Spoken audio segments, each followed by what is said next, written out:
All right, it's 4:16, and so we'll call the meeting to order, and we'll be led in prayer by Commissioner Tony Smith. Let us pray. Heavenly Father, thank Thee for another wonderful day. Lord, bless this group of people as we're here tonight to conduct the business for our county where it's equal and fair for every individual.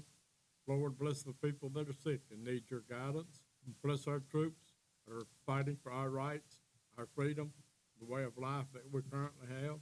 In Thy name we pray, amen. Amen. Thank you for that. All right. I believe, for the record, Scott Johnson is not present, and Dr. Garrett is not present. The rest of us are here. All right. And so first item would be approval of the minutes from the January 23rd meeting. If approved. Second. Motion is second. Any comments or questions? All in favor? Any opposed? All right. Now we're ready for public comment. Did anybody want to speak on any of the items on the agenda? Okay, seeing here none, we're moving on then to new business, our solid waste report.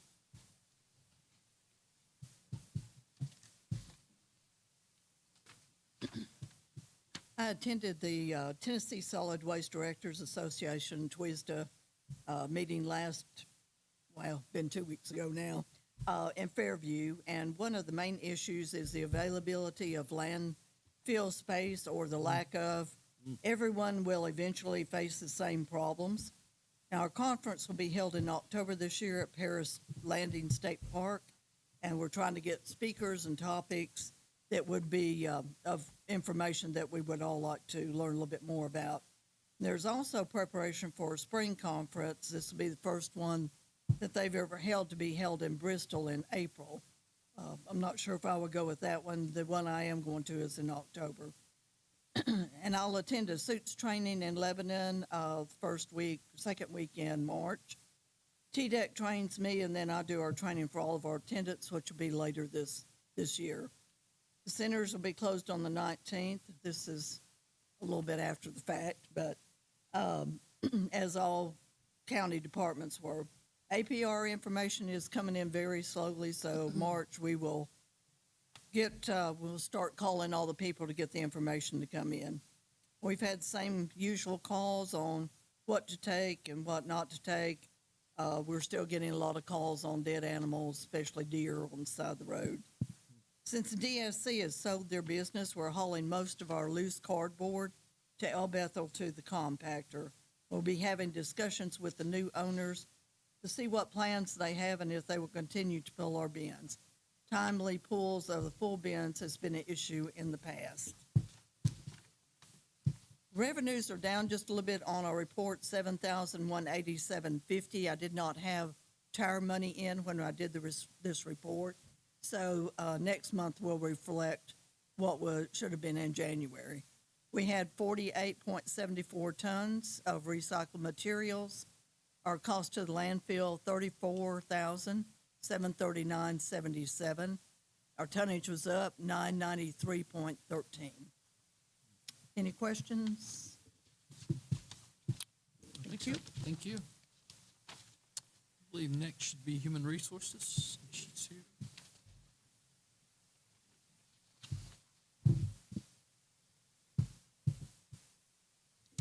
You all have your data from me that was included in the packet, totals for January. So we had 8 recruitments, new hires to the organization with 2 off-boards. Job postings are listed, of course, ongoing are always our corrections and EMS applications.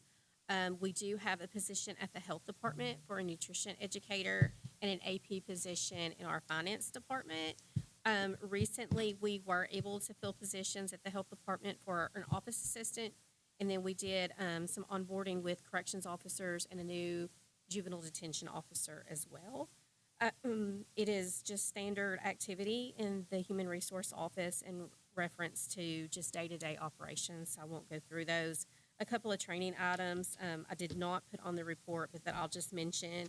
I did complete the cybersecurity training that our IT department sent out. They send those to employees by email, so those were completed. And I've also attended a couple of conferences recently and am working on looking at research in the field of AI and how AI is going to impact potential county offices and how do we utilize AI in our everyday operations as far as software and how those things are connecting to the HR world, because we're on the cusp of that, and how we evolve with that as an organization is going to be key. So I'm looking at some things to bring to the mayor when all that's said and done, other than just working on prep for budget. Any questions? All right. Is the EMT, or is that three of those guys? Ted may answer. Is that all three It's all positions? It's all three. So They asked me some time ago just to leave those open so they would accept and review upon receipt whether or not there was an active position or not. So I just keep those up at all times. Now, sometimes I will take them down and let them rest for a few days, because then if you do that, it pushes them back up on the job board to where they're fresh as a new entry and it gets to the top. So if we leave them open for too long, they kind of get to the bottom and people don't notice it as much on Indeed and some of those job platforms. So if I take it off for a little while and let it rest, and then I push it back up to the top. They were looking at your 3 levels, your basic, your advanced, and your medic. So it's- Okay. All right. Any other questions or comments? All right, thank you for that. I believe next is our archives, and she's right there looking at me.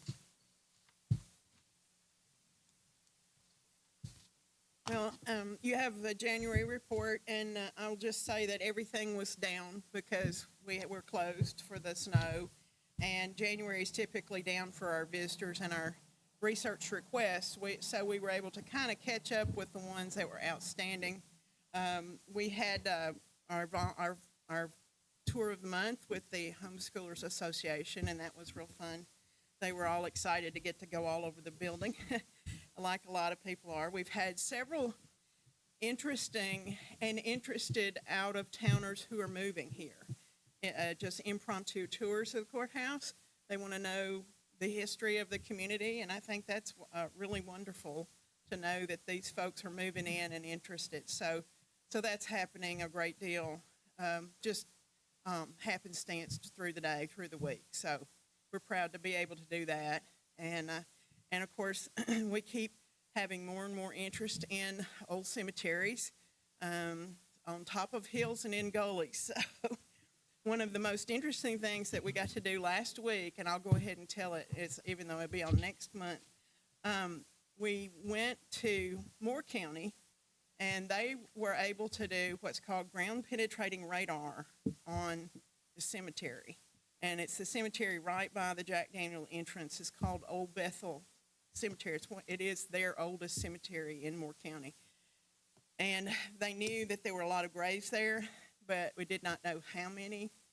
And when you look at it and you just drive by, you see maybe 5.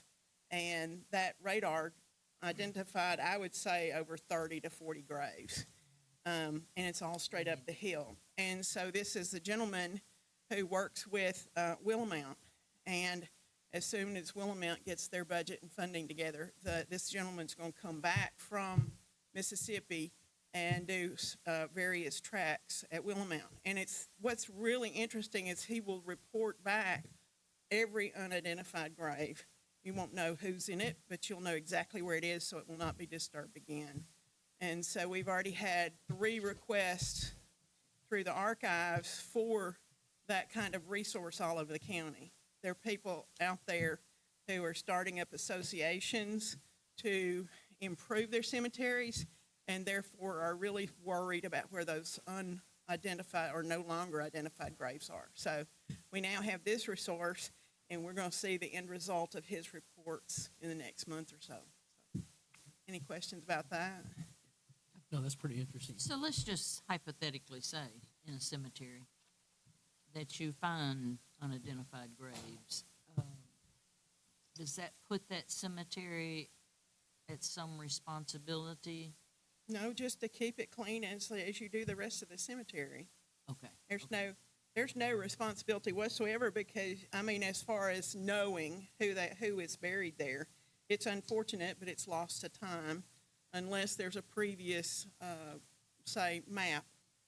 And there are a few cemeteries in Bedford County that are mapped and were documented as they sold, lots. For example, Hazel and Hollywood and Bebel and Wartrace, they're very well organized and were from the beginning of their deeded property and land.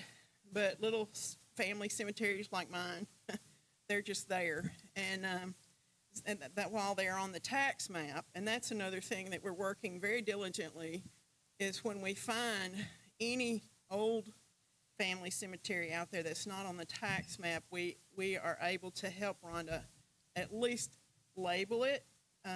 It's not our responsibility to have it removed from their tax bill. It's the family's responsibility to do that, but or by law. But it is our ability to help them further identify it. And so we've gone from the traditional old TVA way of identifying graves, which is taking rebar, and the fellows, the gentlemen that I knew, were absolutely experts at it. You could go across the property and feel the depth and the change in the disturbed earth rather than really, and he would find it precisely after all the years of moving the TVA graves and cemeteries. So this is more accurate and can completely identify it. Now, if it's in a completely overgrown, it would have to be cleared first of overbrush because it has to have a nearly flat surface, not geography, but no honeysuckle and no that sharp spine vine and those kind of things. That's what disrupts it. But it was really interesting education to finally get to see it all in action. I've seen it in action once before, but to get to know that and then to see his whole process of completing it, it's really interesting. Any questions? We've included in zoning too, so that if a new family cemetery wants to take, they've got to go through zoning to do it. We passed Right. that A long new ago, one. so that we've got, those records now because they're getting lost. Right. We're trying to identify them for planning and zoning specifically for when the development. Best case of example of that is out Longview Road when they slotted off all those lots into fives, and there's houses all along Longview Road now, and there's one cemetery right in the middle of them. And some of the families out there are taking care of it now, so it's a wonderful thing too. Okay, now the Historical Society, we're gonna do a proclamation for them, and they're Yes, celebrating they their. should be getting that to you. And That's is it not my responsibility. My responsibility is getting the tours ready in March. I'm now on the Historical Society board. That was a meeting I went to in January. And yes, all that's getting together. So, Is it I'm their on the 100th year, or what are we celebrating? 50th. 50th year, okay. 50th official. There were older historical societies around and on the books, but they came and went. They were started up and dissolved and started up. So this is the official 50th of the Bedford County Historical Society as it is today. Right, and as she said, they wanted to do tours of the Right. courthouse. Right. And they would like a proclamation for that, so we're Right. gonna work with all of that Right. to get that. Okay, thank you so much. That'll be at the end of March. Perfect, thank you. All right, next, architect, which we don't actually have that Batiste, but the owner rep, and he's got an architectural drawing related to the juvenile detention facility to update us on. So they go together. You want me to hold them? I can be Vanna White? Okay. No, you can't. Absolutely. All right, so you have our report. There's a couple of things we need Seen to it. discuss. One is the health department received a grant for $150,000 last year. And we were notified in February that nothing had moved forward on it. So we have written our own spec sheet. The architect has signed off on it, will not be charging anything for that approval, and those will go out next week. We did a preliminary budget. The grant is for $150,000, and we will be able to do the work for $144,000, which is under budget. we were replacing all the wood desk, all the countertops will go to stainless steel. We're changing the pharmacy and relocating some of the cooling systems that they have to have. So that, we hope that work will start the middle of April. The juvenile facility, we've had 3 value engineering meetings on them with Commissioner Yaki, Judge Rich, and Director Kelly Smith, and Commissioner Julie Sanders. We have reduced the building from 10,000 square feet to 8,500 square feet, and we were ready to move forward with the architecture work. And the state called and said that they are fixing to send out new revisions of the standards. I received that today at 3 o'clock. It's 60 pages, so I didn't have time to read it before the meeting. We're hoping that will reduce our square footage by at least another 800 square feet. We currently have an estimated cost of $5 million, and that was at the 10,000 square feet. So we expect to be under that budget amount. And that included the FF&E related to that Yeah, project. so one of the things we changed, we are stubbing in for a full-size kitchen, but we will be doing a day kitchen. Currently, all the food will come out of the jail, and most of the bedding structure is built in as part, so that's outside the FF&E. Really, the only FF&E we'll have is some refrigerators and desk and chairs in the classroom area and the visitation area. And this is our area. Yeah, We so had the to have green future area, growth. which looks so big, we've actually cut that down by about 40%. That is an outdoor area that we are required by the number of kids that stay in the facility. So the state is going to 2 facilities. They're either going to have a lockup facility, which is what we're going to be doing, or I call the Club Med facility. During COVID, so many of the facilities closed because of funding that they lost a lot of places to put kids in for long-term that were troubled.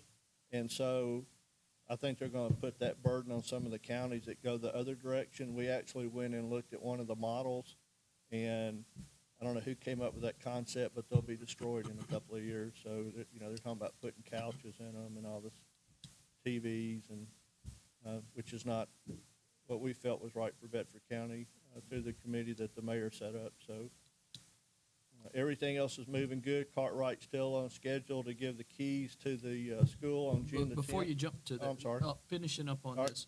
this, this is designed in a way, first of all, the state approves it, and they have to agree with the layout. Right. We can have expansion at some point if we need it here. The building is set up for expansion in the green area. This will be our expansion growth area. We have actually almost completely squared the building off.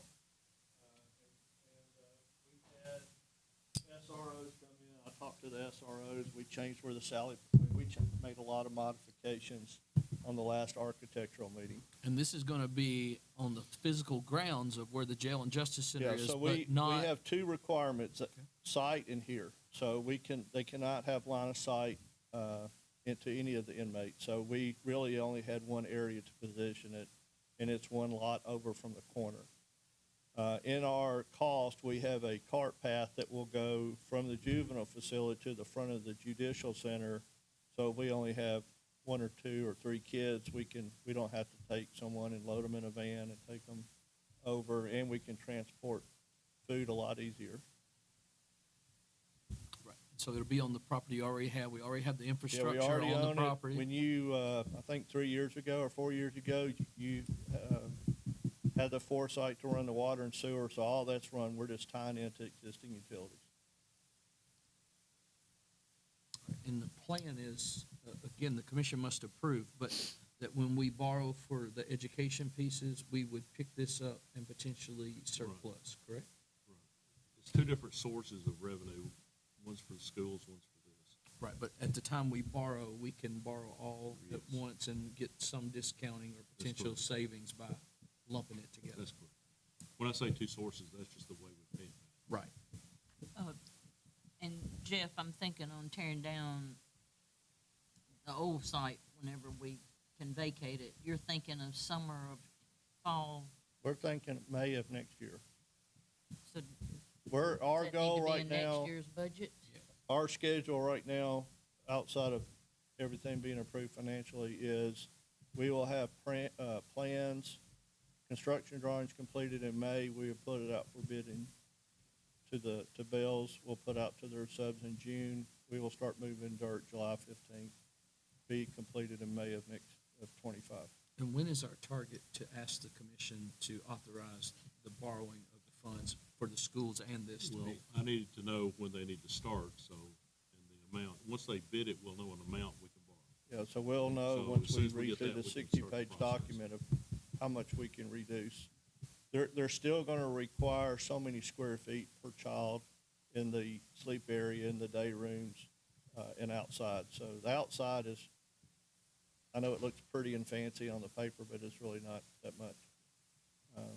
So I'm hoping we're looking at another 800 square feet we can take out. We should save us some funds. Oh, yeah. Right now, $300,000. yeah, okay. Right now, we're thinking that we're at about $400 a square foot. That was our preliminary budget before we started cutting, so. So hopefully we can, of course, there are other things that went up since then as well, Right. so. Any questions? Everybody understand where we're at on this process? Now, the commission approved to go forward with the due diligence on all these projects, and this is just an update to that. We're about to the point now where we're ready Right. to, the commission to step up and say, yes, we're gonna fund all the projects or not. We completed the geotech and the engineering and the survey last week for the site, so we'll be getting all that information back in the next couple of weeks. Now we're ready for the school. All right, so Cartwright is still on schedule to turn over to the school system on June the 10th. We are still under budget, and everything's moving nicely. We have all the pole lights are in place, so the school can be lit up. It's got lights on inside. We've been running heat for about a month now. We have put down the LVP upstairs, the tile floor. The bathrooms are tiled. The gym has basketball goals in it. So the inside is probably about 85% complete. And as soon as weather breaks, probably middle of April, we'll be finishing the parking lot asphalt. I noticed on Fairfield Pike, the blinking lights are Right. up. Yeah, that's been lately, I don't know. We're trying to get everybody used to that before we actually start using them. So now the general public dropping off their kids, are we expecting they're coming from Fairfield They're Pike coming and the from buses will Fairfield, be and the buses coming come Calisonic. from Council, correct? We've had all the first responders out there the last 2 weeks doing comm checks. We are gonna have to do some BVD systems for the school like we did the judicial center. And they're working on that right now. English means so they can communicate. Yeah, if they get repeaters, so called we to. can have everybody, and it will enhance the sheriff's area out there also, what we put in at the school, so there's a benefit there. I think Dr. Garrett said, the day we open, we're looking at about 575 kids. It's an 800 school facility. So, just want to remind everybody, I track all the lots being approved and developed. We've got 800 lots right around the corner going in the 350 to 400, which normally means 2 kids per household, so that's another 1,600.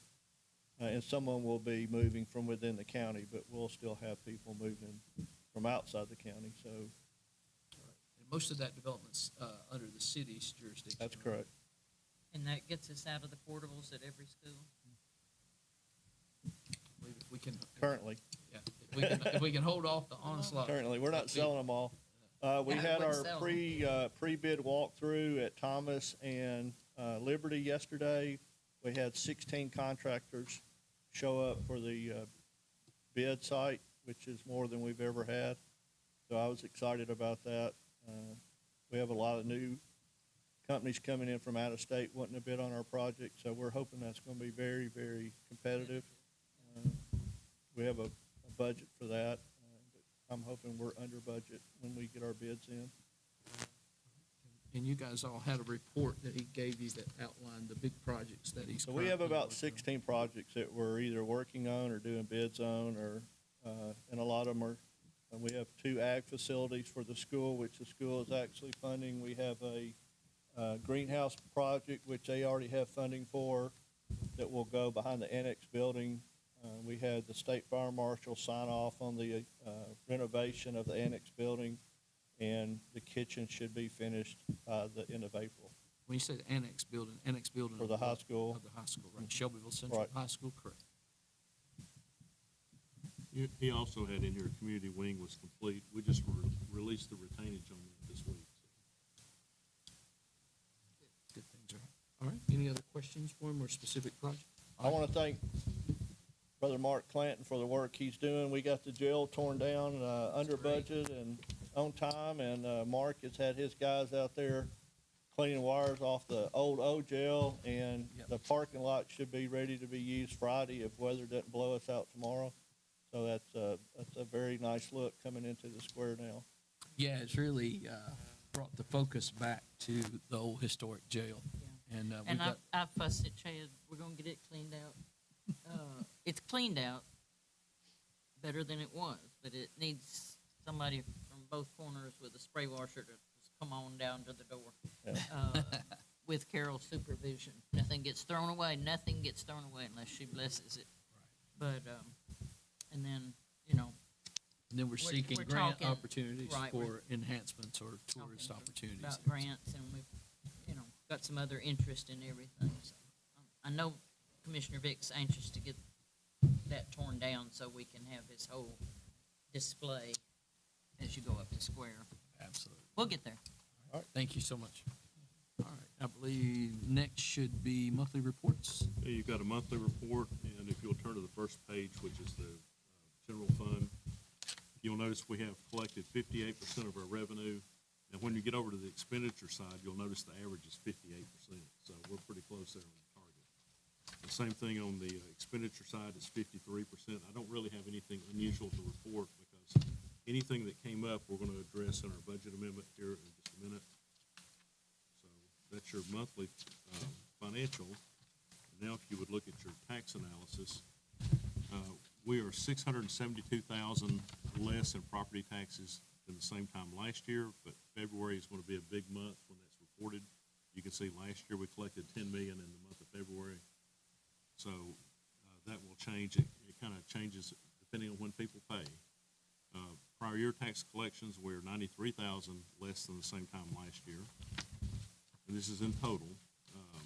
Circuit clerk and master collections is $2,900 less than last year. Sales tax is up $154,000 over the same time last year. And then with mineral severance tax, we're up almost $1,000 on that one versus last year. And I heard there's some change in the law about mineral severance tax coming possibly. Is it to our advantage or disadvantage? You want to say something about it for just a minute? I don't know enough about it to Okay. talk about. I don't know a lot either, that's why. Stuff, so I don't know. But I think it will help counties, from what I hear. Okay, the next area is the expenditures, and I've highlighted anything that was over the average. And if you'll look at travel and in-service is the first one, the average is 58%, so I highlighted anything in red over that. Most of this will be dealt with in a budget amendment. Electricity utilities overall are 49%, but we have some that are exceeding the average. Natural gas is 48%. Food supplies, 75%, and the reason that one is high is because we do purchase orders ahead of time, and it runs that number up. Maintenance of vehicles is up overall 85%, and some of that's due to the age of the vehicles, and we're not able to get new vehicles readily, so you'll see that number increase until those new vehicles come online. Diesel is 56% as far as the total, and gasoline 63% as far as the total. Now, some of those are also, we top the tanks up, so it will make it look higher than what it is.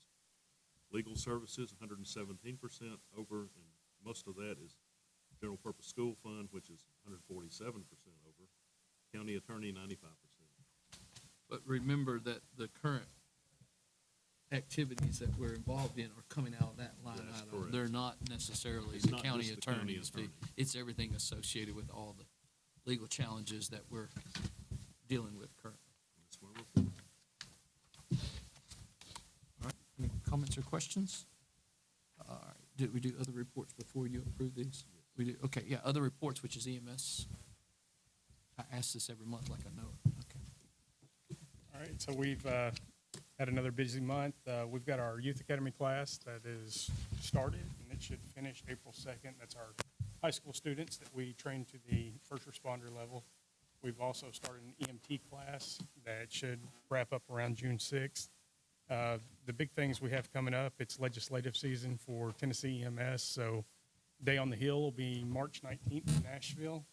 We've got several with the Tennessee Ambulance Association pieces of legislation that we're trying to get passed. Most of those have to do with increased reimbursement rates, and our assessment program that we currently have sunsets every year, and we're trying to get that renewed. That's all I've got for this report, and if anybody has any questions on the actual reports that you guys have, I'll be glad to answer those. You have questions for them?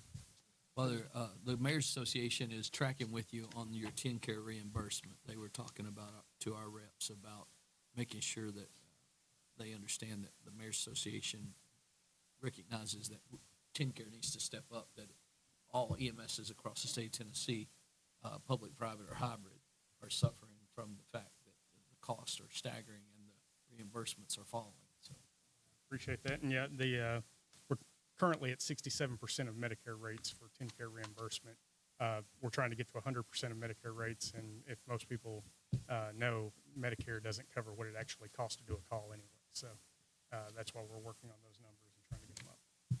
Yeah, and I'd like to say on a personal note too, our EMS bunch is very professional. My family, they've had to come out to my parents' home here in the last month and a half, 2 months, quite often, and it's been a very good experience, and they've handled everything good. I just want to say thank you to my family and for all the citizens here of what y'all do. I appreciate that. We have a big group of guys and girls. And so, tell us, introduce us to you, who you have with you tonight, because I'm going to make a comment regarding that. Well, we have our assistant director here, Johnny Poff, that you guys know, and we also have Cole Toon. He's one of our young paramedics, and he is one of our instructors for the classes, and we're trying to let him shadow us and see what goes on behind the scenes that a lot of our younger folks don't get to see on a day-to-day basis. And his grandmother was Joyce Toon. Correct. So for those of us that's been around long enough to know Joyce and remember, so he's carrying on the commitment that she certainly believed in the county. She believed in public safety. Her husband was a part of the very first fire structure whenever even the city was trying to get involved. And of course, the city and county didn't have a great experience with it, but the Toon family has been committed to Bedford for a long time. So we're excited to have you on board, and they recognize the value of what you're bringing. So good for you. Thank you. All right, so we need a motion to approve reports. Make a motion to approve the reports. Second. All right, motion second, all in favor? Any opposed? All right, then we're ready for surplus, and this is Board of Education. Move to send on. All right, motion second, all in favor? Any opposed? All right, and then next we have some county surplus. Move to send on. Tony seconded that. I think he did. All right, all in favor? Any opposed? All right, thank you for that. And then now we're ready for Board of Education Budget Amendment number 3.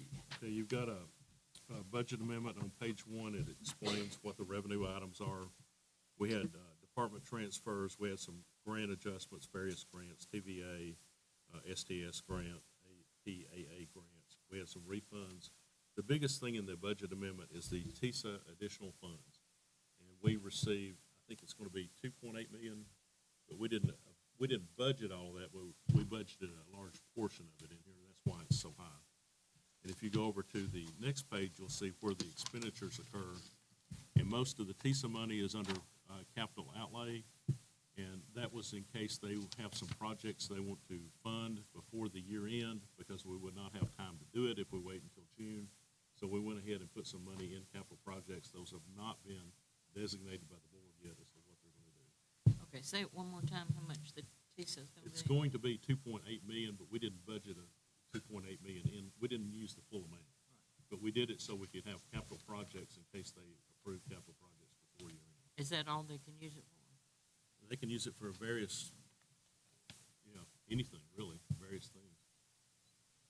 Dr. That's just Garrett a board talked to me a little bit decision. about it without getting into it, but I think that's where they'd like to see it land, at least this round of it, because they have some flexibility. They've got some projects they're putting before their board that are, they go with all the great things that we've been able to do, but not necessarily get funded. So we look forward to hearing from her about that. So they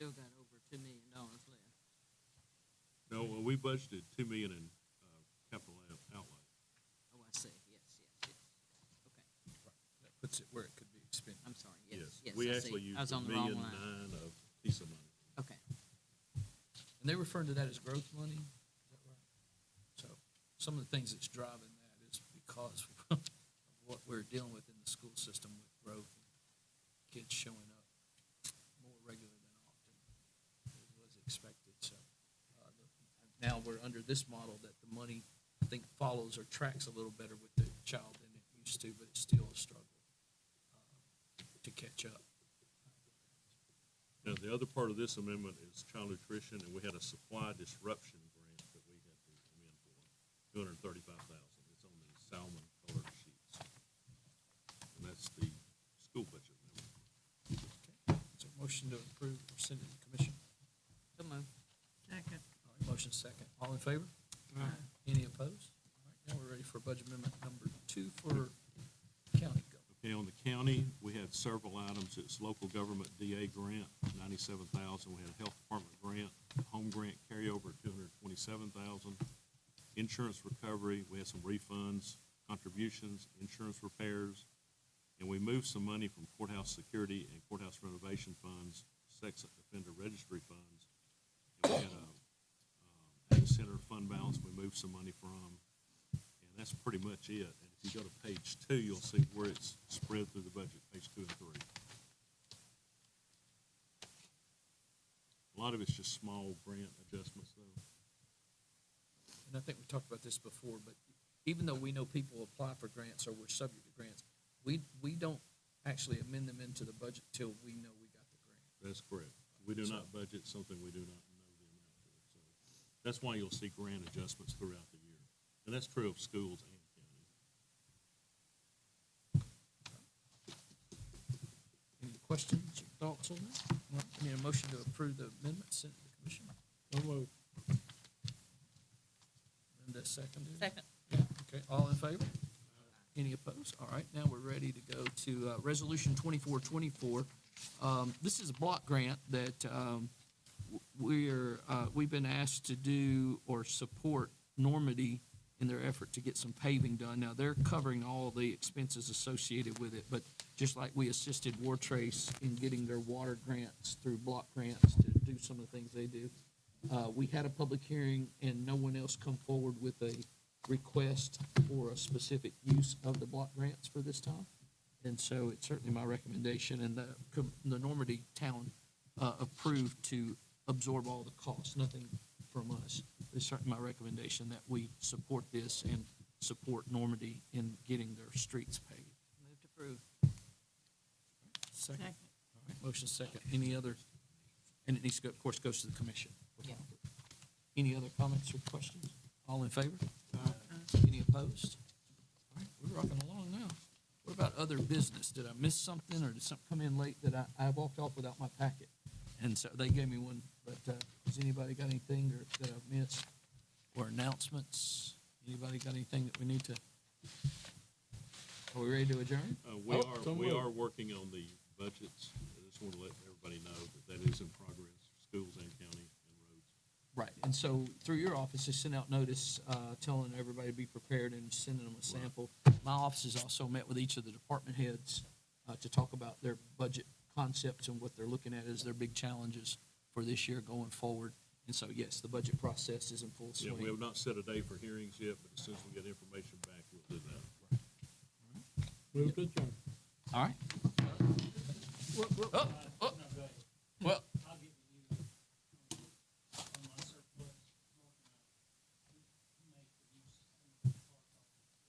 okay, well, that's just be a transfer between departments, wasn't it, through the, okay. Okay, sorry, I didn't realize it.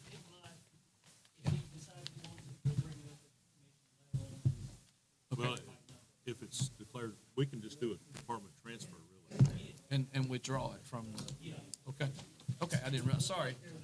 Okay, all right.